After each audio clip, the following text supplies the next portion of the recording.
Hi there, welcome to part 7 of my 10-part series discussing The Legend of Zelda: Ocarina of Time. I'm gonna start by answering a question I'm sure all of you have. Why am I dressed like Malin to discuss the Shadow Temple? What connection does she have? Well, let me show you what connection she has. And if that's not enough, here's some supporting evidence. So, I hope that's all cleared up. Post comments, subscribe to my channel, you know the deal. Also support me on Patreon or Ko-Fi if you are able. I will link those accounts in the video's description. Okay, that's my intro. I said earlier that the Shadow Temple is, for me, the weakest part of Ocarina of Time. Why is that? This is a difficult question to answer, more difficult than it would be to talk about why I think a particular dungeon works well. I can appreciate Ocarina of Time spaces when I feel like they're expressing coherent ideas. With the dungeon inside the Deku Tree, I could talk about its trunk and branches and roots structure, and the way it gently introduces the player to three-dimensional navigation and exploration. With Dodongo's Cavern, I could talk about the way you are guided through the life cycle of a Dodongo, while piecing together the spatial connections between different parts of the dungeon. With the Forest Temple, I could talk about how its confusing, open structure and spatial trickery are a good fit for a dungeon about hunting ghosts. With the Fire Temple, I could talk about its consistent focus on athletic challenges and its clearly established motivations and stakes, and so on. As long as I looked carefully, the ideas they were trying to express and the ways they were expressing them became clear. The difficulty then was translating all of that into words. I have to show how the elements fit into patterns, and how those patterns are used to express ideas, which is an obnoxiously abstract way of putting it, but I do have a concrete point to make here. In order to explain why the Shadow Temple feels so weak, I have to explain how its elements don't cohere into ideas. In order to do that, I have to work against the pattern-seeking nature of my human brain.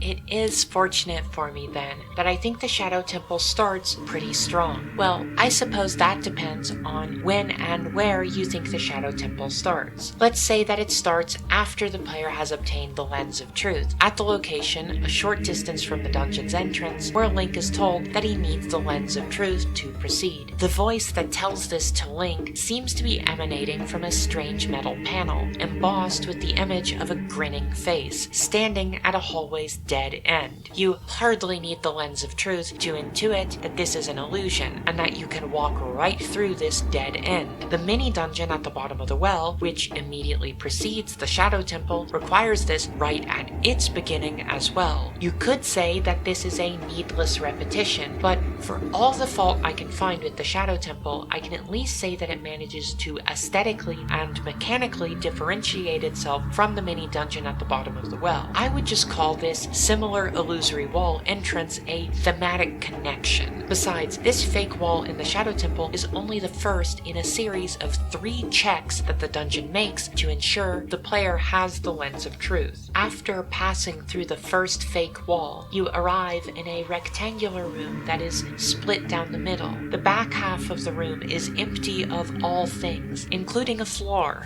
Past this bottomless pit, there's a stone face embedded in the back wall, with its open mouth seeming to be the room's only exit, but that exit is barred. The other half of the room, the front half, the half that you can actually stand on, has a statue of a bird circled by posts that are topped by skulls. The bird statue can be rotated, and a sign nearby instructs the player to point its beak at the Skull of Truth. That is to say, the skull that doesn't disappear when the player looks at it with the lens of truth. If you point the statue at the skull of truth, the exit in the back half of the room opens up. If you point the statue at the wrong skull, the floor opens up underneath you and sends you plummeting to your doom. There's a short delay before you find out if you chose correctly or not, which gives the whole thing a sort of comic timing that I appreciate. This is only the second of 3 checks. Even after opening up the barred passage, you can't reach the exit, as even with the statue's extended tongue reaching partially across the bottomless pit, you can't jump far enough to reach the other side. Finding the way across is the 3rd check. You have to find the hover boots, which are hidden inside the Whispering Wall maze,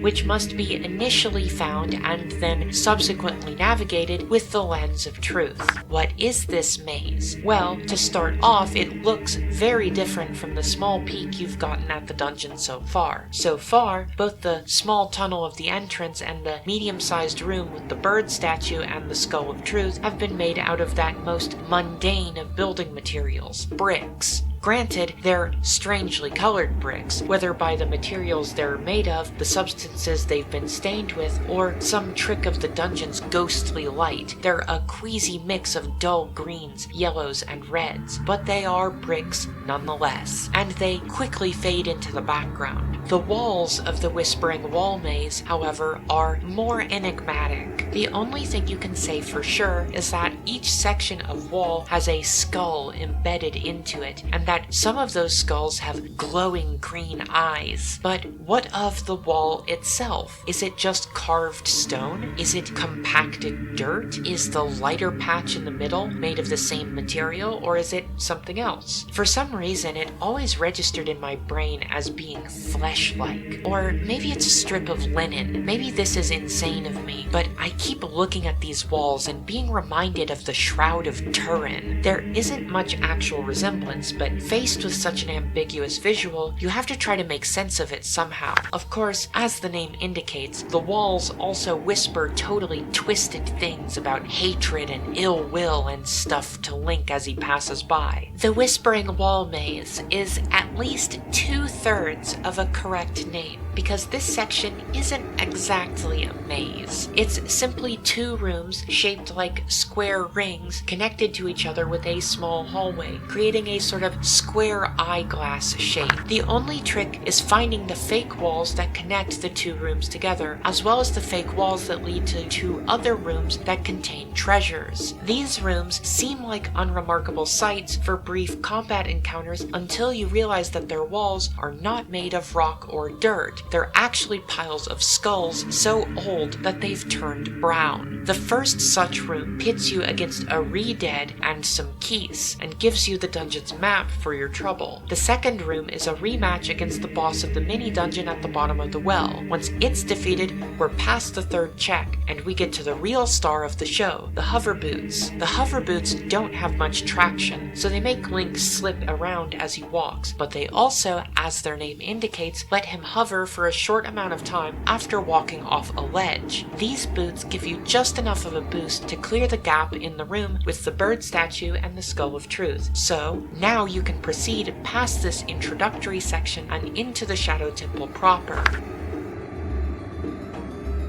Anyway, my whole point of talking about this introductory section was to explain how it serves to ensure that the player has obtained the lens of truth, and then ensure that the player has obtained the hover boots. Sure, there is nothing to stop you from using simple trial and error to get through without the lens of truth. Insofar as these checks, the fake walls, and the puzzle with the bird statue present a barrier, it's an imperfect one. There are ways to get past all of it without having the lens of truth. Actually, I want to take a moment to give a shout out to Jordan Werner and Terry Garrett, 2 blind gamers who've played through the entirety of Ocarina of Time. The lens of truth only matters if you're relying on your eyes after all, so all these checks are meaningless to them. But that's kind of cool in its own way, right? The important thing is that the dungeon clearly communicates to the player that, without the lens of truth, you're going to have a bad time. And it clearly communicates that not just through the literal text, but also through the dungeon's design. The design of Ocarina of Time requires the player to periodically encounter barriers to forward progress and then overcome those barriers. This introductory section feels like a fair barrier. What does it mean for a barrier to be fair, though? To understand this, it would help to contrast it against a barrier that feels unfair. The Shadow Temple has the dubious fortune of being an opportunity to discuss both kinds. I appreciate the way the dungeon blocks forward progress until you have the Lens of Truth, but I am a bit vexed by the way you gain access to the dungeon to begin with.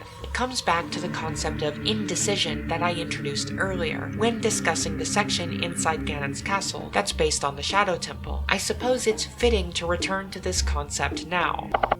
The Shadow Temple is located above Kakariko Village's graveyard and is inaccessible by normal means. To gain access, the player needs to use a teleportation song taught to them by the mysterious and handsome ninja, Sheik. There are 6 of these teleportation songs, and they're taught when adult Link reaches certain physical locations for the first time. There are 2 exceptions to this. The first is the Prelude of Light, which teleports Link to the Temple of Time. The trigger for learning this song is talking to Sheik in the Temple of Time after completing the Forest Temple. In an earlier version of this essay, I agonized over this portion of the game and how oddly it fits into the overall progression, but that's an entire rabbit hole unto itself that I struggled to get out of, so I'm learning from my mistake and will not spend any time on it here. The second exception to the rule of how the teleportation songs are obtained is the Nocturne of Shadow, which teleports the player to the Shadow Temple and is thus more relevant to the subject at hand.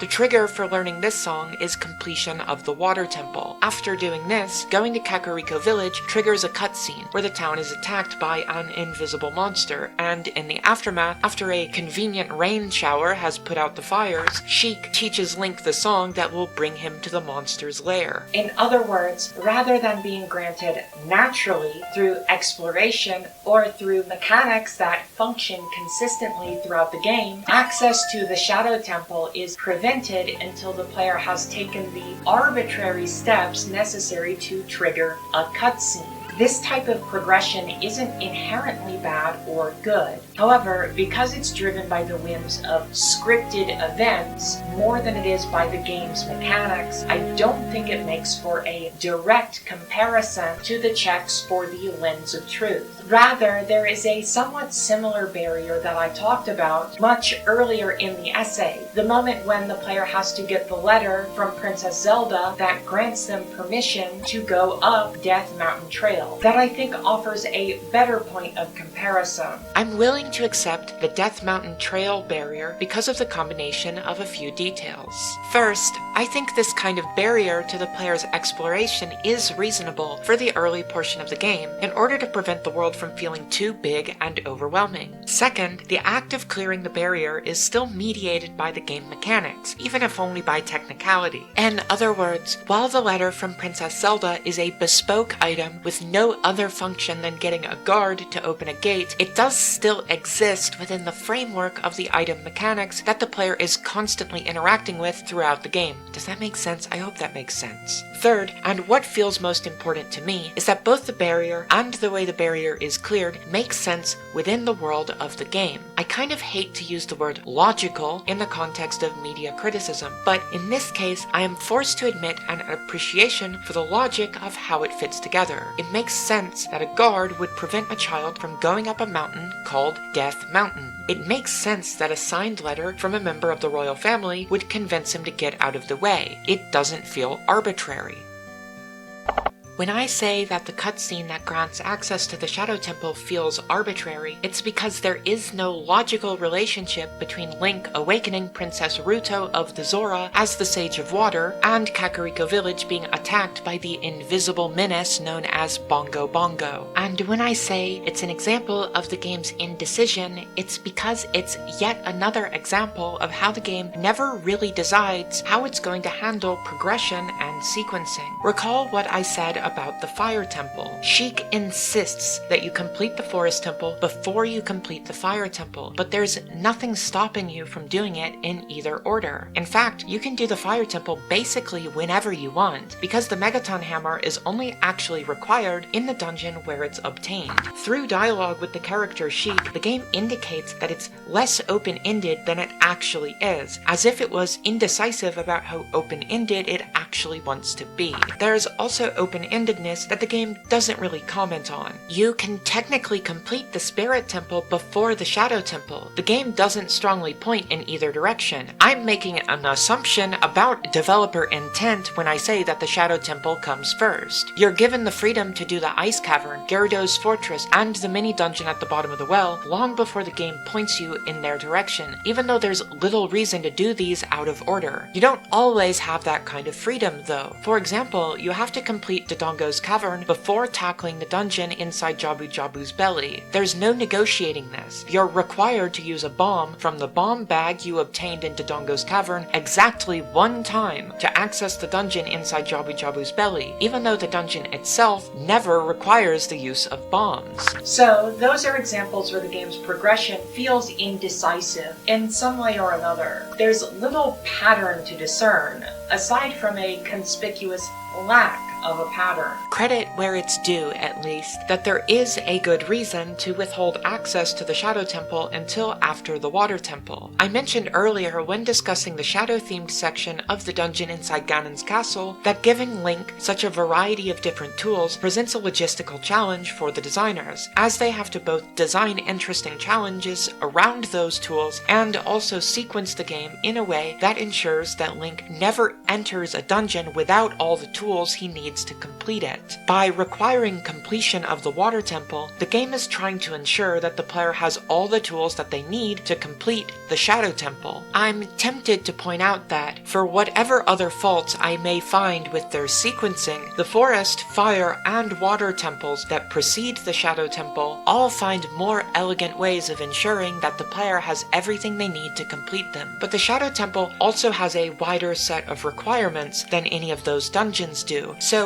fitting it in presents a greater logistical challenge to the designers. So I can justify it to an extent, but the reason why this particular progression rankles me is that the Shadow Temple seems to come so tantalizingly close to doing better. It's not just the ways that it checks that the player has obtained the Lens of Truth either. After the player has learned the Nocturne of Shadow, which teleports them up to the otherwise inaccessible ledge in the back of the graveyard where the Shadow Temple is hidden, they find that the dungeon's entrance, an imposing stone edifice, is sealed by a door marked with the Sheikah emblem. In order to unseal it, you have to light all the room's unlit torches, all 24 of them. There are no lit torches or other sources of fire nearby, so using a Deku stick as young Link or carefully lining up shots with the bow and arrow as adult Link is out of the question. You have to use magic, the spell called Din's Fire, while standing on the pedestal in the center of the room. The spell creates a dome of fire around Link that then bursts outwards, burning everything within a certain radius, so it's a perfect fit.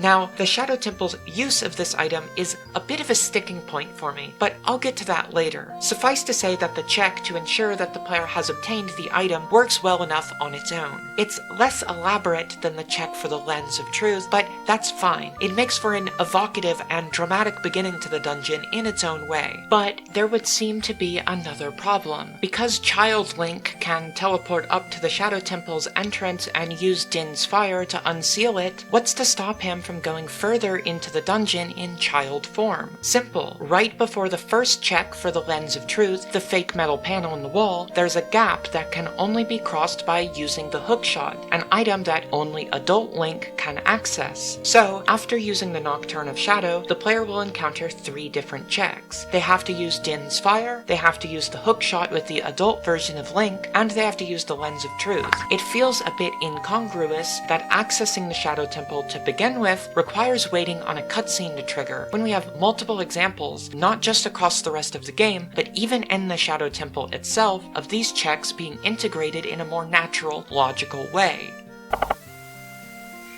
This is when the little devil on my shoulder starts whispering in my ear that I could come up with a better idea. She starts telling me to play pretend game designer. See, the reason the cutscene triggers when it does is because completion of the Shadow Temple requires the long shot, the upgraded hook shot that is found in the Water Temple. Why not just move the hook shot target in the dungeon's first room a little bit further back, so that you have to use the long shot in order to reach it? And then you can just have Sheik teach Link the Nocturne of Shadow when he enters the graveyard, just like how he teaches most of the other teleportation songs based on Link reaching certain locations. Only that wouldn't quite work, would it? Because the first thing Link is supposed to do after obtaining the Master Sword and becoming an adult is to go to the graveyard to get the hookshot. Would Sheik teach him the Nocturne of Shadow right then, before the player even has a chance to check out the forest or fire temples? Or would Sheik wait for the player to return to the graveyard after their initial visit to get the hookshot? Why would a player think to return after that, though? Would we just hope that players will stumble back at some point of their own volition? Maybe Navi could give another hint, tell them that they have unfinished business in the graveyard. But giving Navi the fairy another thing to annoy the player with is hardly elegant design. Or maybe the game designers could do a brilliant #game design thing and give the graveyard some really big, ominous feature, so that the player consciously feels like they'll need to return later. Hell, maybe even do away with the requirement to learn the Nocturne of Shadow altogether. Maybe put a big Grim Reaper statue at the back of the graveyard and give it a hookshot target that's too far away until you get the long shot. Then Sheik teaches the song after you have used your own gamer brain to understand where to go next, without needing some stupid cutscene to point you in the right direction. Great. It took a little bit of iteration, but we have a better game already, and all it took was the brilliant insight of some random person with a YouTube channel.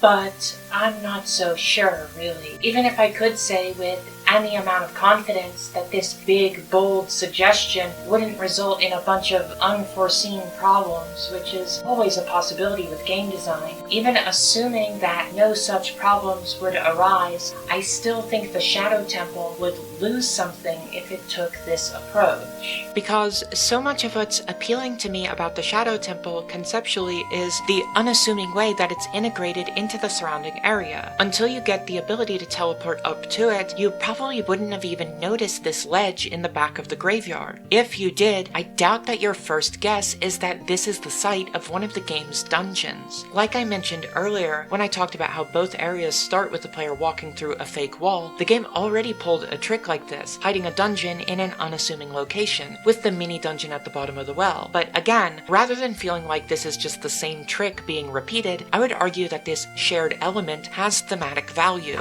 The Shadow Temple feels like the culmination of an arc that began when the player first started poking around Kakariko Village. As a child, you can uncover the royal family's tomb. Maybe you weren't expecting to find unnaturally blue walls and stonework with arcane symbols carved into it. Maybe you weren't expecting the smoking puddles of green ooze in a room full of shrieking zombies. But spooky is par for the course for a tomb, so you write it off. But then you have to return later to race against the gravekeeper Dompe inside of his grave. The two graves are similar aesthetically, sharing elements like their blue cave walls, but they still have their own particular flavors. The royal family's tomb is a compact structure with two separate combat encounters, whereas Dompe's grave is a single extended platforming challenge. The royal family's tomb feels like a benign, if somber, space that has been twisted by some kind of supernatural pollution, hence the smoking green ooze, whereas the completely oozeless Dompe's grave feels like it's driven by the whims of its owner, who acts out of a reckless playfulness more than malice. There's one distinction between them in particular that sticks out to me. It makes sense that the royal family has their own tomb, but why does the gravekeeper have one? And why is it such a large, elaborate space? Is Dompe the world's most well-compensated ditch digger? Did he contract Kakariko Village's homosexual construction workers to bring his vision into reality? Or did he just find an already existing tunnel complex and decide that it was where he wanted to spend his afterlife? Or was it a normal grave that he was able to use ghost magic to contort into an unnatural shape? I mentioned earlier that I'm reluctant to appeal to logic when doing media critique, and this is a great example of why. If Ocarina of Time explained why Dampé's grave is like this, or even just acknowledged how odd it is, it would be less evocative. It's part of the fun when you're able to give your own answers to your own questions. All these questions aside, though, the biggest question comes when the player has gotten to the end, after they've snagged Dampé's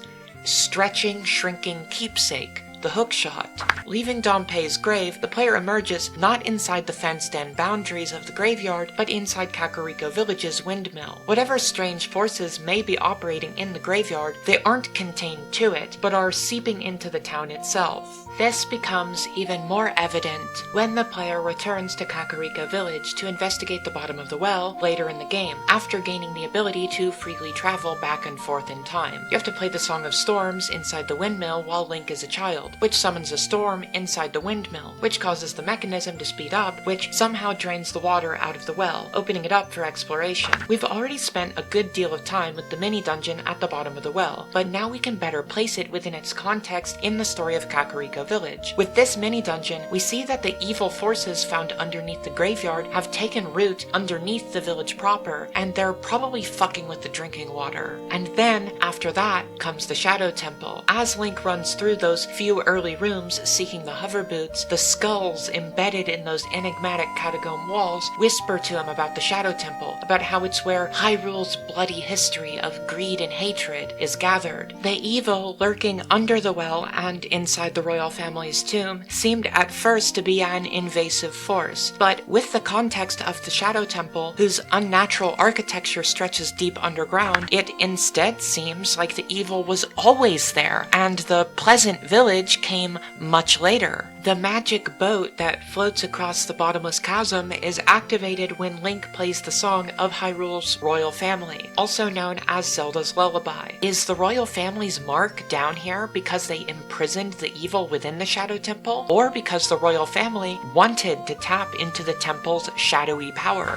Don't misunderstand me. I'm not saying that this environmental storytelling elevates the game to lofty heights, and that this is all brilliant subtext or anything like that. No, it's working very much at a level that a child can comprehend. But I do think that these events, spread across the game, come together in a satisfying and, at times, surprising way to tell a story of Link's evolving understanding of Kakariko Village, and that's worthy of praise on its own. Anyway, this is all just a roundabout way of saying that, even though I could make a case for putting a big, cool Grim Reaper statue in the graveyard to give the player something memorable to return to, I think the game benefits more from letting the Shadow Temple lurk in the background, and it's all just a roundabout way of giving just one example of why I'm hesitant to make game design suggestions, even if I'm confident in my ability to identify points where a game is lacking.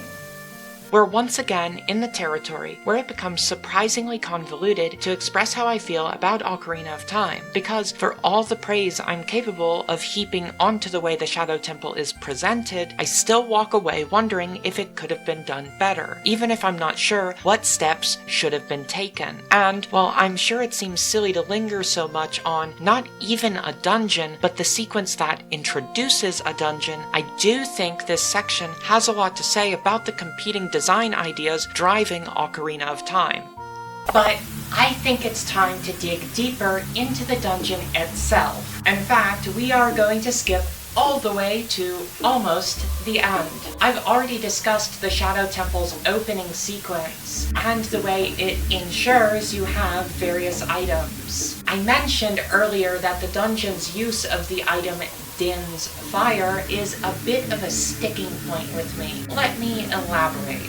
The room where you obtain the boss key has a classic action movie set piece. 2 walls with spikes on them close in on you, and you have to figure out how to save yourself. The solution? The walls are made of wood and can be burned. The problem? They only respect Din's fire and will stubbornly resist fire arrows. I'm sure it seems nitpicky to complain about this, but it really did affect my experience with the game when I was first replaying it for the sake of this essay. When I saw the wooden walls closing in, my first assumption was that I needed to burn them, but for whatever reason, I decided to use fire arrows. When that didn't work, I assumed I had to do something else for a few minutes. Maybe bombs or the hammer would break the walls. Maybe I needed to hook shot out of the way. Maybe the lens of truth can help somehow. Until I ran out of options and finally decided to try Din's fire. Hardly a eureka moment. I didn't even feel relieved, just annoyed about the inconsistency. When fire is the solution, but the game is secretly being picky about what types of fire will work, it doesn't feel like you're solving a problem. It just ends up feeling like guesswork. If you want to see a counterpoint showing how good it feels when a game is consistent with these kinds of mechanics, you need look no further than the boundaries of the Legend of Zelda series. The 2 most recent entries, Breath of the Wild and Tears of the Kingdom, are in large part built around worlds that function on consistent rules. If something is made of wood, any fire is going to burn it.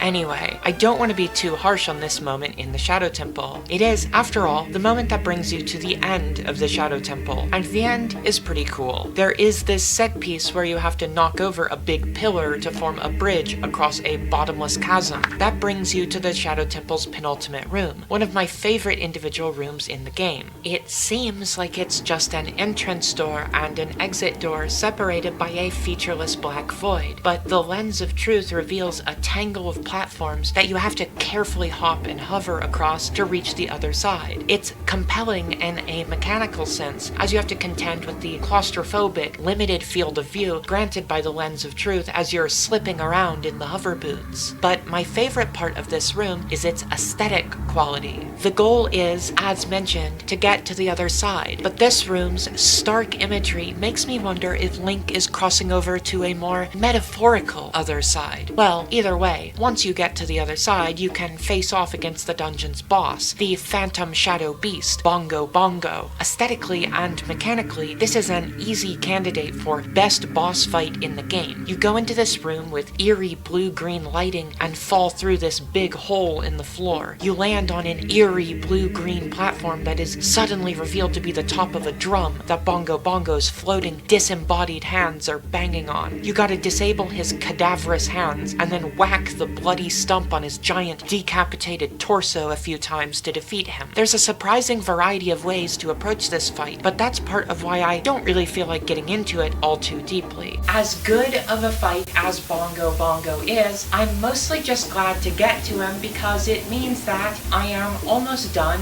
with the Shadow Temple. But if it starts solidly and then ends with both a great single room challenge and a great boss fight, what could be so bad about the Shadow Temple?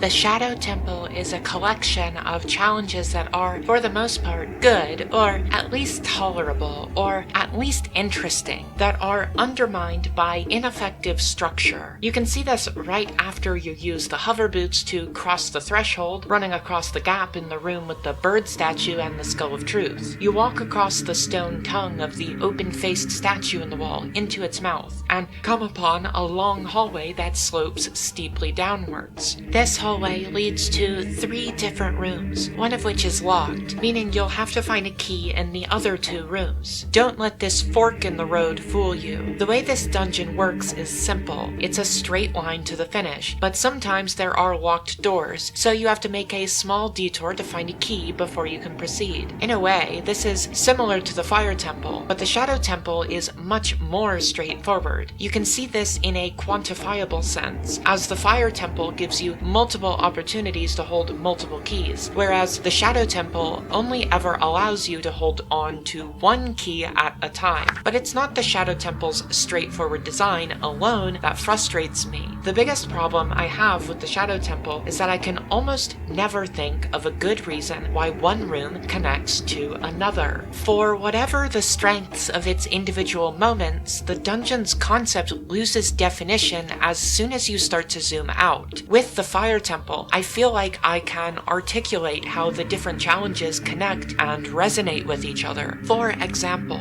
is the room where you push a big stone block onto a jet of flame to create a makeshift elevator presenting an interesting challenge? Not particularly. Nor is its immediate successor, the room with the crystal switch puzzle that I specifically referred to as the unmemorable room. But their place in the dungeon's overall structure is sensible. They're slow-paced, puzzly bits where you're traveling vertically. These two puzzly, vertical rooms are in between rooms that are action set pieces where you're traveling horizontally. The chaotic room with the flaming skulls and the rolling boulder maze room. Even if the individual challenges aren't particularly interesting, they're arranged in a way that gives the dungeon a distinct, understandable navigational identity. I rarely feel like I can talk about the Shadow Temple in those kinds of terms. There's the earliest sequence where you seek out the hover boots so you can cross the threshold. I like the way you start in a constricted hallway that gives way to a small but still open feeling room, but then have to trudge through another set of constrictive spaces to find the hover boots before you can properly proceed. It's a solid little emotional arc conveyed through the dungeon's architecture, but altogether this takes, 5 minutes? After which, you go down a long hallway and arrive at the fork in the road, as I mentioned earlier. Long hallway that ends with a fork in the road is probably the closest thing this dungeon has to a consistent navigational theme, but that is quite the stretch. None of the hallways or the forks in the road resemble each other. The first such hallway is just an empty hallway that slopes steeply downwards. You head east through the hallway into the first fork in the road, a small circular room with a Beamos statue in the center. This circular room connects to 3 different rooms. The way forward is behind a locked door, right across from the steeply sloping hallway. The room to the right of the locked door is a quick combat challenge against 2 Gibdos, mummies that behave similarly to the zombie-like Redeads. Defeating these 2 Gibdos rewards the player with the dungeon's compass. The last room that the small circular room connects to, the room to the left of the locked door, is a silver rupee challenge. It takes place in a big square room with a big statue in the center that spins around with a pair of long sides. You have to either run to the far edges of the room to avoid them, or hold out your shield. Not to block, but because using the shield causes you to crouch and dodge the blades. This task is made trickier by the difficulty of keeping the camera focused on the spinning sides. Rather than looking at the trap directly, you have to learn to internalize its timing so you don't get hit while you're not looking. The room is also filled with these waist-high wooden posts that make it tricky to move around. You have to either run around them or try to hop over them. It's a risk-reward decision, but which option is riskier is always changing, depending on where you are relative to the sides. I like the platforming challenge created by this combination of elements. I like this room in isolation, but am I crazy for expecting a bit more symmetry? The small circular room is radially symmetrical, so I would expect that the rooms it connects to would mirror each other in some way. I guess I could stretch and say that the entrance to this circular room, the steeply sloping hallway, is mirrored by the twisting, trap-filled hallway outside the locked exit door. But what about the other 2 rooms? The big room with the spinning sides and the silver rupees sits right across from the small room with the Gibdos. These 2 rooms make a strange pair. The big room with the spinning sides and the silver rupees has walls and floors made of large, cool blue bricks. The small room with the Gibdos resembles the 2 small rooms connected to the Whispering Wall maze. Just like those 2 rooms, its challenge consists of a single combat encounter that causes a treasure chest to appear. It also has walls with that same unsettling design, where they resemble a mass of ancient skulls. And neither the big room with the spinning sides and the silver rupees, nor the small room with the Gibdos resembles the small circular room connecting them, whose walls are made of small, dingy, yellow bricks. So there's no thematic connection that would make it make sense that these these two rooms branch off the same center point.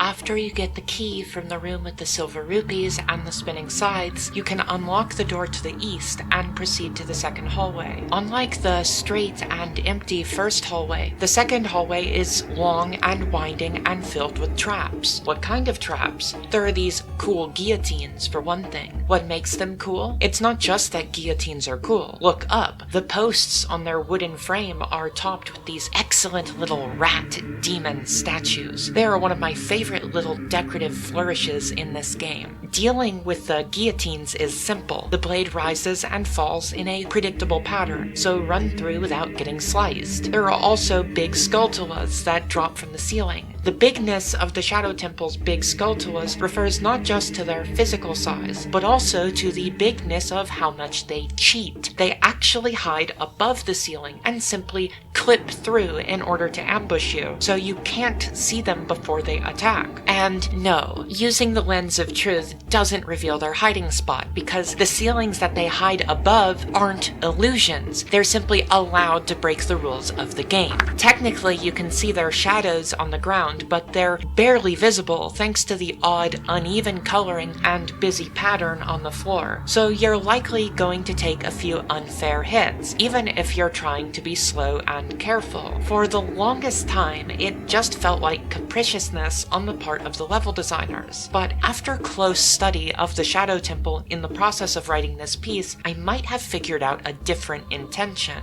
Right as you finish going through this hallway and emerge into this big open room, Navi the fairy stops you to give her customary warning about wall masters. Evidently, you'll have to avoid getting grabbed as you make your way through this room. Only, the wall masters never seem to show up. Okay, technically there's a tiny patch of the floor right when you emerge into the big open room where you might be grabbed by a wall master. Take 2 steps in any other direction though, and you'll be safe again. Even more so than in the Forest Temple, you have to try harder to get grabbed than to avoid it. Hold on, what is it that Navi says? Watch out for the shadows of monsters that hang from the ceiling. Oh, she's not talking about the Wallmaster. She's talking about the big sculptulas. It's a joke. She's warning about them right after you're done getting your ass whooped by the hallway full of them. At least, that's what I'm pretty sure is happening. Boy, does the joke sure not land, though. The game is just contorting itself and breaking its own rules too much to allow the player to process it. For the joke to properly land, it has to feel a little bit more organic and a little bit more fair. That is, of course, assuming it is supposed to be a joke and isn't just some odd side effect of the wall masters not being programmed correctly to work in this big open room.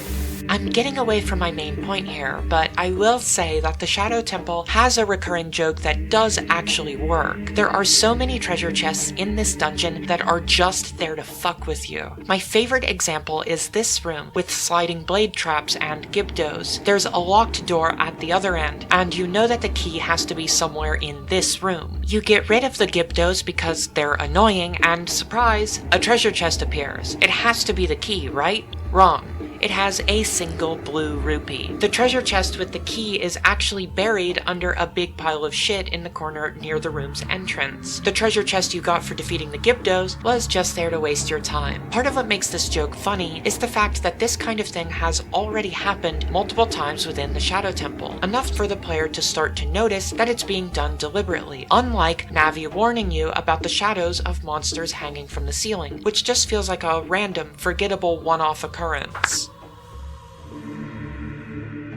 Anyway, the long, winding hallway with the guillotines and the spiders bears little resemblance to the long, sloping, empty hallway, and likewise, the big open room bears little resemblance to the small circular room. But if I am going to pretend the Shadow Temple has a cohesive structure, the small circular room was our first fork in the road, and the big open room is our second. And credit where it's due, I think this is a great room. One of the best in the game, even. This room feels big.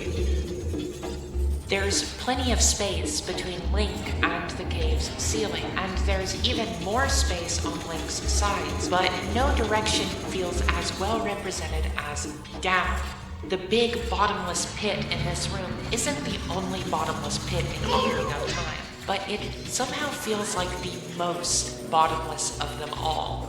Something about the cave walls and brick structures of this room seems alive, as if the natural and artificial elements are eating each other. There really is just something about the way these harsh, rectangular brick platforms bite into the soft, uneven cave walls, while the cave walls, in turn, seem to be swallowing up some of the brick structures, like the room's entrance and two of its exits. These competing natural and artificial elements seem alive in the same way that a fungus or a moss is alive. They shift and grow over long periods of time, but aren't animate in an immediately visible sense. The room is animated in other ways. You can hear it, the constant sinister sound of chains rattling as they pull on moving platforms and on guillotine blades. The blades make a sound of their own as they slice into the ground repeatedly, a sharp, raspy sound. The statues of rat demons that sit atop the various mechanisms are silent, but you can easily imagine the sound of them cackling. You want to know a weird thought I have about this room? Even with all the rat demon statues and guillotine traps, the structure in the room that seems the most evil to me is this brick platform attached to chains that's constantly getting hoisted up and dropped. Maybe it's because I'm constantly fucking up this jump. I always feel tempted to jump over to it without equipping the hover boots. It works sometimes if you get the timing just right, but it doesn't work most of the time. Can you blame me for not wanting to interrupt the room's flow by stopping to change my shoes? This room has a great flow. You start by hopping through a line of guillotine traps. You get briefly spooked by a flaming skull hopping out of the void to ambush you. Then you either fight with or flee from a Stalfos who drops in from above. From the Stalfos platform, you can either hop onto some invisible platforms on one side or jump onto the aforementioned evil-seeming platform attached to chains on the other side. If you do the latter, you can then either proceed through another guillotine trap to a different set of invisible platforms, or you can hop over to this island with a Beamos statue circled by two sliding blade traps. There's some silver rupee collection to be done over here, and while it feels a little strange to have something like that relegated to a small corner of a larger room, I think it works well and just contributes to the feeling that there's a lot going on in here. For all the praise I've heaped onto this big open room, it has a commensurate problem. I simply don't care for the rooms that it connects to. There's another room with a big spinning scythe statue, only this time it's invisible. That's a fine enough twist, but why is this room one of two in the dungeon that is solely dedicated to housing a gold Skulltula? Other dungeons have little side areas for this kind of purpose, and the Fire Temple even has a large room dedicated to it, but either way, they're usually hidden away from the main path. Not so in the Shadow Temple. This invisible spinning scythe room seems like a perfectly natural place to go. Likewise with the other room that merely houses a gold Skulltula, the room with 3 large spinning pots that you have to throw bombs into. Both of these rooms are natural evolutions of a previous room's challenge. The room with the invisible scythes is an evolution of the room with the visible scythes and the silver rupees, and the room with the 3 large spinning pots is an evolution of the room with just 1 large stationary pot. They don't feel like bonuses. They don't feel like places to find secrets. They feel like red herrings. I seem to have lost my place. Where was I? Oh right, the rooms that connect to the big open room. Even for me, someone who likes being a completionist with the Legend of Zelda games, the room with the invisible sides feels like a waste of valuable dungeon real estate. What about an actually useful room connected to the big open room? The one where you get the next key. The puzzle here, where you push and pull a big stone block to use as a, to borrow the game's phrasing, stone umbrella to protect against the rain that is a crushing ceiling with spikes on it, is decent, but takes way too long. I haven't really talked about it, but pushing blocks in this game is maddeningly slow, and this is a room where you really feel that. Meanwhile, what's up with this room's theming? Why is it going for a prison cell block aesthetic that no other room in the Shadow Temple is doing? Well, whatever. You get the key from the stone umbrella room, and then you use the key and you go to the last room that the big open room connects to. It's a room with some invisible spikes and visible redeads. Collect the silver rupees in here to open up the door to a room that I've already mentioned in passing. The first of 2 rooms involving throwing bombs into large pots. In this case, it's just one stationary pot instead of 3 spinning pots. When you blow it up, you find a key. Now that you have that key, you can unlock a door in the room with the invisible spikes and the visible redeads. This door leads to a room where you solve puzzles involving getting blown around by fans. Look, do I have to keep doing this? Do you see the way the subject keeps drifting? Do you see the way I seem to be jumping around with no rhyme or reason, even as I just go through the different rooms, mostly in order? Let me sum up most of what I've said so far about the Shadow Temple. You cross the threshold with the hover boots, but instead of getting a big introduction to the dungeon, like you do in the forest, fire, and water temples, you get a little bit of busy work with combat and platforming. Then you deal with a joke that doesn't feel like a joke before arriving in a big, genuinely cool room that is just a delivery service for more disconnected tasks. And that is the Shadow Temple. It's just task after task. I spent a lot of words trying to talk about how dungeons exist in your brain in a more complex way than just as a list of tasks, but that is what the Shadow Temple feels like. The only structural approach that describes it in a satisfying way is a checklist. In Mark Brown's video about Ocarina of Time's dungeon design, he settles on criticizing the Shadow Temple for its linearity, but that's not really what frustrates me about this dungeon, at least not inherently. The act of navigating a dungeon can be satisfying, even if it is super linear, even if the design of its challenges is mediocre, as long as it has its own distinctive feeling. Being so linear could, in theory, give the opportunity to tightly control that feeling. But the Shadow Temple's tasks don't build on each other in interesting ways, and they're arranged seemingly randomly. If the tasks were entirely disconnected from each other, that could be interesting in its own way. The Shadow Temple almost does this. It requires a wide variety of Link's tools compared to previous dungeons, and has the player use them in new and unusual ways. But then, many of its mechanics get reused, like silver rupees, or rooms that consist of a single combat encounter. It's repetitive without being focused, and inconsistent without being varied. The visual design is also subtly incoherent. There are so many types of brick, wall, and floor, and they're often used to create rooms that are visually striking on an individual level. But why does the Shadow Temple ever choose one type of brick and not the other? Seriously, if you want to feel like you're going insane, just start paying attention to how many different types of masonry there seems to be in this single dungeon, and how often the color scheme changes from room to room with no discernible change in mood. But because the specifics of the color scheme keep changing, because the bricks in the walls and the floor keep changing, there's no sense that there's any continuity between rooms. Contrast the Forest Temple. Notice how in the Forest Temple, rooms that are connected to each other will often have the same wall or floor texture. Notice how certain doors have rugs that appear on both sides of the door. This baseline of continuity contextualizes the strangeness of rooms like the one with the checkerboard floor and the falling ceiling. There are more approaches to visual continuity, of course. In dungeons like Dodongo's Cavern or the Fire Temple, there's a distinct sense that some of the rooms are much hotter or cooler than others. There's a change in atmosphere from room to room, but that's because those different rooms are reflecting on that same theme of temperature. In the Shadow Temple, rooms like the 2 with the bombable jars are individually interesting to look at. I like the way the jar, or jars, sit menacingly in the center of the room, wrapped in an imperial staircase like a scarf. The jar, or jars, are topped with flickering blue flames, casting the room in a strange pallor. It's good stuff, and because there are 2 of these rooms, you might reasonably expect it to tie into some sort of theme. But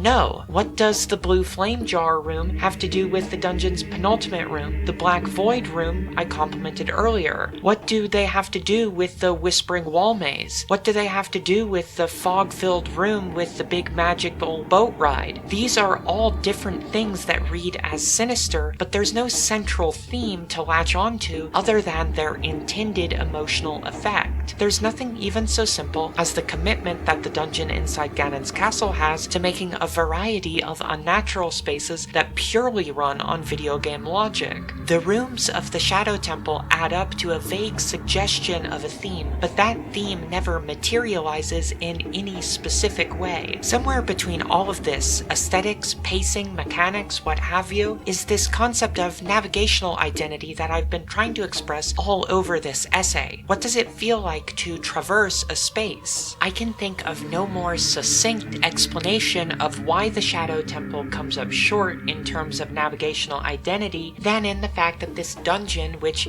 theoretically has a motif of descent into the underworld, is primarily arranged horizontally. Unlike the Fire Temple, where entire rooms will be dedicated to vertical traversal, the Shadow Temple almost seems to hide the player's downward movement, relegating it to quick hallways while having the player spend most of their time in rooms dedicated to lateral movement. I don't hate the Shadow Temple. There are many aspects of it that I like. It starts strong, as I mentioned. Getting the dungeon's key item, the hover boots, early on instead of in the middle or towards the end is an interesting change of pace. And the dungeon makes good use of these boots. And it ends strong, with a few memorable set pieces clustered together right next to a standout boss fight. That just leaves the middle then. Not just the middle section of the dungeon, but all the little middles that come in between all the individual parts. The connective tissue simply isn't there, so it doesn't come together. When I think about this dungeon, I don't think about the spooky whispering wall maze at the beginning, or the cool boat ride at the end. I think of the big puke-colored blur in the middle. The Shadow Temple is one of the more popular of Ocarina of Time's dungeons, according to at least one survey. I guess this is one of those places where my own values in game design diverge sharply from what at least one survey says is typical. It's not the only place either, so brace yourself for that. A place where I don't disagree with what at least one survey says is the mainstream opinion on Ocarina of Time is in my high opinion of the dungeon that comes right after the Shadow Temple, the Spirit Temple. Like the Shadow Temple, the Spirit Temple has the somewhat dubious distinction of being an exemplar of what I mean when I refer to Ocarina of Time's Silver Rupee arc. This part of the game is Ocarina of Time at its clunkiest, at its most indecisive. These two dungeons share a lot of design oddities, with their use of Silver Rupee challenges as the most obvious example. Nonetheless, the Spirit Temple somehow manages to rise above this to become one of my favorite parts of Ocarina of Time. How can I explain this discrepancy? Well, I'll give the Spirit Temple its due soon. But first, I want to talk about the Ice Cavern.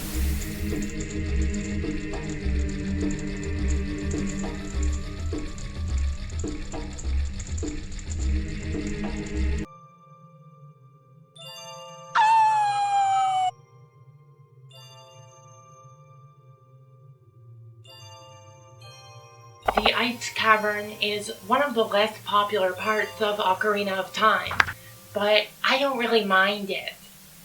In order to get to the similarly unpopular Water Temple, you need to find a way to sink down to its entrance at the bottom of Lake Hylia. You find what you need in the Ice Cavern, the mini dungeon that contains the Iron Boots. Like the Shadow Temple, the Ice Cavern sits in an inconspicuous, inaccessible location. Zora's Fountain, the pond where Lord Jabu Jabu resides when Link is still a child, has a cave situated along one of its walls. Even if you do notice it, when you visit as Child Link, it's too high up from the water's surface to reach. Unlike the Shadow Temple, you can reach the Ice Cavern right away, after Link becomes an adult. By this point, Zora's domain has been frozen over completely, and Zora's fountain has become much colder, and lost its resident whale. In his stead, the fountain has gained a few chunks of ice that you can hop across in order to climb into the Ice Cavern. Once you get inside, you're greeted with a dazzling, saturated blue environment that starkly contrasts with the understated earth tones and soft blue water of Zora's fountain right outside. Saturated as it may be, it doesn't feel one note. One of the things I appreciate about this dungeon aesthetically is the variety with which it depicts a fantastical icy environment, with the soft snows of the hallways giving way to rooms where geometrically patterned ice sits on the surface of running water, which gives way to more soft snows, which give way to sections where the floor is made of completely solid blocks of ice. There's also a surprising variety of walls here, with some appearing to be compacted snow, some appearing to be rock coated with a layer of ice, and some appearing to be pure solid ice. Then, of course, is the unnatural red ice, which gives some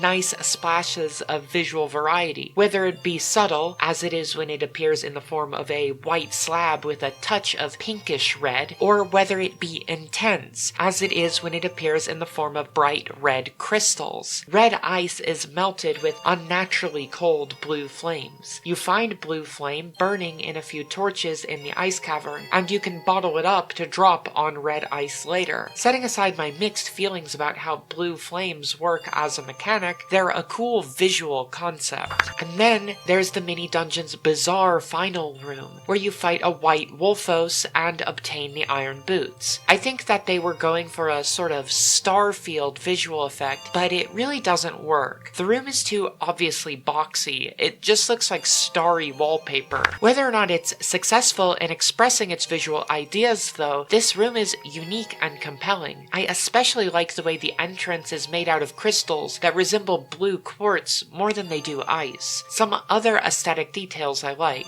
This mini-dungeon has a more contiguous design than the rest of Ocarina of Time's dungeons, using hallways to load in the larger rooms instead of doors. The White Wolfos room is entered and exited through doors, but that's the only exception. This mist on the ground in the sliding block puzzle room is a welcome atmospheric touch. Only having it in this room makes an already unique feeling room feel even more unique, and gives the sense that this is definitely the coldest part of the mini-dungeon. And of course, it's cute how Link shivers and sniffles and sneezes while he's in here. Oh, look at the poor thing. Of course, it's not just the cold making him miserable.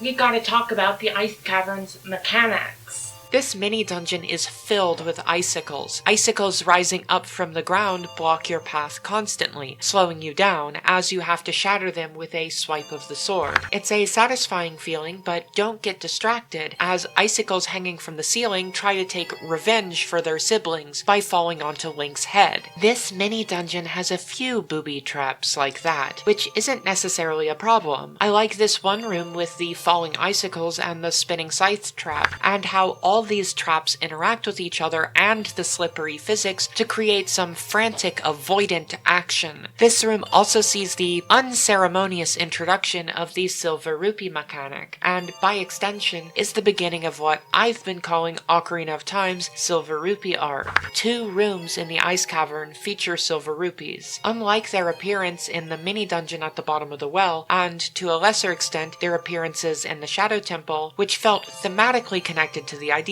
being expressed in their respective areas, these silver rupees are serving a pure gameplay purpose, much as they did in the dungeon inside Ganon's castle. In the case of this room with the spinning scythe trap, the silver rupees keep you in the room dealing with the booby traps for a little bit longer. To that end, I think they work pretty well, and I don't really mind their lack of thematic connection to the Ice Cavern, which, despite its strong atmosphere, is one of the more mechanics-driven areas in Ocarina of Time. Unfortunately, icy annoyances like to rear their ugly head. The threat of being frozen into a block of ice and incapacitated for a few seconds is ever present, with both of the Ice Cavern's main monsters, the evil ice sculptures called Freezards, and the bat-like monsters wreathed in unnaturally cold blue flame called Ice Keys, having that ability. Freezards are either stationary or move around in predictable patterns and have to slowly rotate to face Link before using their primary attack, where they blow ice on him, which they can only do once every few seconds. They sort of feel like automated turrets, an extension of the Ice Cavern's booby trap theme. They freeze Link if he touches their body as well, but their ranged attack is the real threat, and they're easily dealt with if you're near them. If you get frozen by a Freezard, it feels like you, the player, have made a mistake worthy of punishment. Besides, shattering them piece by piece is satisfying enough to make up for the annoyance. The ice keys, however, freely fly around the room in unpredictable patterns, usually high up and away from your line of sight, occasionally swooping in to cause a big frozen pain in your ass. One ice keys, likely the first you'll encounter, is especially annoying for how it ambushes you while you're stuck climbing up a ledge. Because they do damage on contact, trying to hit them with your sword is risky. This isn't inherently a problem. Normal keys and fire keys work the same way. Unlike normal keys and fire keys, though, you aren't able to get quick revenge if you take a hit, because you're too busy being frozen. Instead of dealing with them as you're navigating, you should snipe them all before even attempting to deal with a room's challenges. In other words, these enemies don't provide an especially interesting challenge on their own, which could be fine. Some enemies are more interesting in combination with other enemies, or have some other indirect purpose. Normal keys and fire keys are a great example of this. The way they dive bomb at unpredictable times makes them great at spicing up encounters with other enemies and hazards, and when they appear by themselves, they can serve as a prompt to survey the area in first person. None of the rooms that ice keys are found in need to be surveyed like this, though. Dealing with the ice keys is just enough of a pain that you might feel tempted to not bother, only to cause yourself more pain in the long run as they continually ambush you. But you will be especially tempted, as enemies respawn every time a room is reloaded in Ocarina of Time, and the rooms in which ice keys appear are the ones the player is most likely to visit multiple times. Namely, they appear in the 3 rooms that have a blue flame torch. Flying into these icy flames is, in fact, how ice keys get their icy powers. Fire keys work the same way. They're normal keys who have flown into the flames of a regular torch. There's a lot of red ice in this mini dungeon, and depending on your level of foresight and how many empty bottles you have, you might end up needing to make multiple trips back to a blue flame torch, which means more time spent dealing with the ice keys and freezards. And, by extension, more time getting frozen.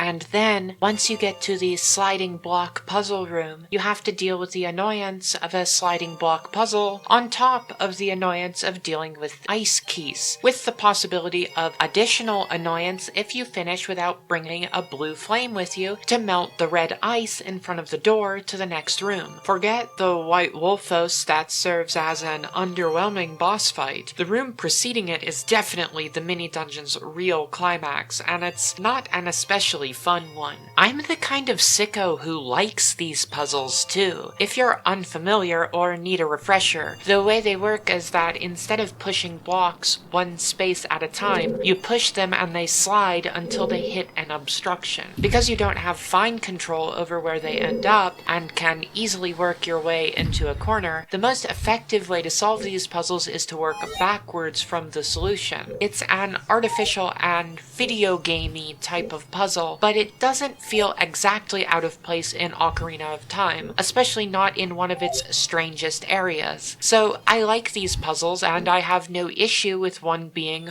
right here, and I appreciate the way this room merges the sliding blocks with the silver rupee mechanic. What's my issue with this room then? It's one of the most challenging single room puzzles in the game. Honestly, it's one of the very few instances where the game is requiring puzzle solving in any significant capacity at all. So it fits strangely alongside the action platforming challenges that the Ice Cavern is primarily comprised of, and more generally, it's incongruous with Ocarina of Time's overall approach to its challenges. It's strange how abruptly this puzzle theme is introduced, and how complex it is in its first presentation, and how it only reappears once, much later in the game, in the dungeon inside Ganon's castle, and even then, that instance of the puzzle is significantly simpler. Now, when I was talking about that dungeon, I made an argument in favor of this, saying that it feels empowering to trounce this later game puzzle when the original gave so much trouble. I'm willing to stand by that interpretation. Games don't need to progress from less difficult to more difficult in a straightforward way. But because that moment, the only other instance where they appear, is so small and forgettable compared to their much more involved and memorable first showing, the ice blocks effectively feel like a bespoke mechanic of the Ice Cavern. You could say that this is because these slippery ice blocks only make sense in the Ice Cavern, but I don't entirely buy that. They could have come up with a reason to put these kinds of puzzles elsewhere in the game. I'd prefer to see it as the game realizing and then immediately forgetting that you can introduce a mechanic in a somewhat complex context if the mechanic works intuitively enough. For the most part, the workings of this puzzle are intuitive. It's the solution that requires the work, and I can definitely appreciate that. Unfortunately, there is one unintuitive aspect to how these ice blocks work, and it really puts a damper on a puzzle that I would otherwise like. Namely, if you push the ice block into a bottomless pit, a new ice block spawns at the original spot. This isn't simply a convenient way of resetting the block's position. Reaching the final silver rupee requires you to push the ice block into what seems like a dead end on the opposite side of the room from the exit also being a seeming dead end. So in order to finish the puzzle, you have to deliberately push the ice block into what seems like a dead end, and then push it into a pit so you can get a new ice block. I didn't remember this when I first replayed the game to research for this essay, so I assumed that pushing the block into one of the pits would make the puzzle impossible to complete. I would push the block around until I figured that there was nowhere else to go. I would then reset the puzzle by leaving the room and returning. This simple misunderstanding meant that I had to refight the ice keys and recollect the silver rupees multiple times until I figured out this basic aspect of how the puzzle works. The Ice Cavern is an unpopular part of this game, and I would be willing to bet that it is almost entirely because of this room. The other rooms are much easier to get along with, but just don't add up to much. The ice block room is the most complete feeling idea that the Ice Cavern has, but even if you like this type of puzzle, it undermines itself by hinging on an underexplained mechanic. So the Ice Cavern is a mini dungeon comprised of rooms that are either insubstantial or annoying. You probably get the idea, but I also want to give some space for one of my weirder grievances. For whatever reason, one of the most irritating things about this mini dungeon to me is the fact that it has a map and compass, like the main dungeons and the mini dungeon at the bottom of the well do. Now, the map and compass are more useful in some dungeons than in others, but they're particularly useless in the Ice Cavern, which is too small to get lost in and only has 3 treasure chests for the compass to detect. Actually, only 2, because one of those chests contains the compass. And really, it's more likely that the compass will only show you 1 treasure chest, the one containing the iron boots, because you've almost definitely gotten the treasure chest with the map beforehand. The inclusion of a map and compass feels like it's done out of obligation, which is dumb on its own merits, but especially so when Gerudo Fortress, Gerudo Training Ground, and the dungeon inside Ganon's castle don't have these items, and would all have benefited more from having them. Also, I haven't really had a good chance to mention this, but the song that plays in here is this sort of shrill, sort of atmospheric track that feels maddening once it's looped a few times. So yes, There are a fair few things that bother me here in the Ice Cavern, but I still feel kinda charmed by this mini-dungeon for a few reasons. Not even just in terms of aesthetics, but also in terms of mechanics.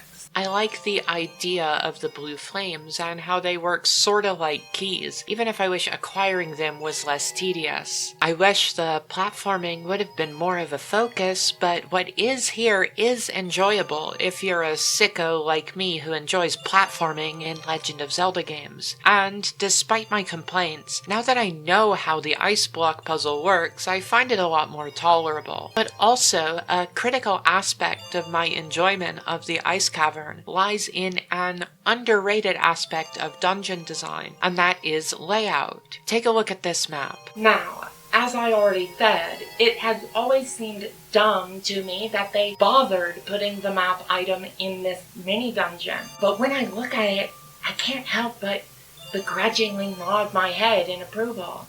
It's a good-looking map. I like how there are 3 circular rooms and 3 rectangular rooms. Sure, the outline of these rooms doesn't make much of an impact on their gameplay. Any of the circular rooms could be rectangular and vice versa, and you would hardly notice. But it's the kind of distinction that allows you to more easily organize the space in your head. Zooming in a bit more, we can look at the satisfying way rooms flow into each other. Sure, the idea of a hallway leading to a larger room is hardly a revolutionary one, but the way the mini challenges of avoiding traps in the hallways lead to the more involved challenges of the larger rooms gives the mini dungeon a nice rhythm, even if those larger challenges don't add up to much. If nothing else, unlike the repetitive hallways of Gerudo's fortress or the chaotic jumble of the Shadow Temple, the Ice Cavern strikes a good balance where every room feels a bit unique but never out of place. This is no small thing, it's where aesthetics meet function, and why I felt the need to talk about all the subtle variations on ice and snow that this mini dungeon features. Even if you don't consciously notice them, and I certainly didn't until I was writing this piece, these elements still matter. With the Shadow Temple, I spent a surprising amount of time talking about all the different varieties of brick walls and floors, and how they hurt the dungeon's sense of visual cohesion. The Ice Cavern manages to avoid this. Its small size helps, of course, as does its broad, elemental theming. And even within its small space, you can forget where you're going sometimes with all the similar looking hallways. But the main rooms have just enough visual variety and connect to each other in understandable enough ways that it's easy to recover your sense of place if you get mixed up. It's satisfying to map it out in your head, and the map that exists in the game is pleasant to look at. Just like I can't wholeheartedly complain about the map item, I also can't fully hate the compass item. It appears in the sleeper contender for my favorite room in the Ice Cavern. This chamber is a mix of what I'm learning are 2 of my favorite visual concepts. The first is the placement of the blue flame torch atop a slightly raised platform, making it look like an altar. The second is the way the low ceiling brings the hanging icicles down to where they meet the rising icicles, giving the impression of sharp fangs. This room is both an angry maw and a religious site. If it were a bit warmer, I would love to live there. Anyway, while we're talking temperature, my hot take on this cold place is that it's a series of challenges ranging from decent to irritating that's elevated by good structure. Now, I'm sure some of you in the audience are going ballistic and throwing things around and making a big mess right now, because I said the Ice Cavern is good, even though it's one of the most unpopular parts of the game, at least according to one survey. I would encourage you dweebs to stop throwing your tantrum and listen for once in your life, because my point isn't so much that the Ice Cavern is good, as much as it is that it helps illuminate what makes a Legend of Zelda dungeon enjoyable. These dungeons are at their best when they don't feel like a list of tasks, but instead feel like a collection of ideas bound together in a coherent way. That's going to mean something different to everyone. It's for that very reason that there is no singular it factor that make the dungeon good. Big set pieces like the boat in the Shadow Temple, or the twisting hallways in the Forest Temple, or the big Dodongo skull in Dodongo's Cavern have a self-evident value. But other things, like maintaining a balance between variety and consistency, giving rooms clear, readable shapes on the map, and ensuring that different rooms relate to each other in clear and interesting ways, can make a big difference too.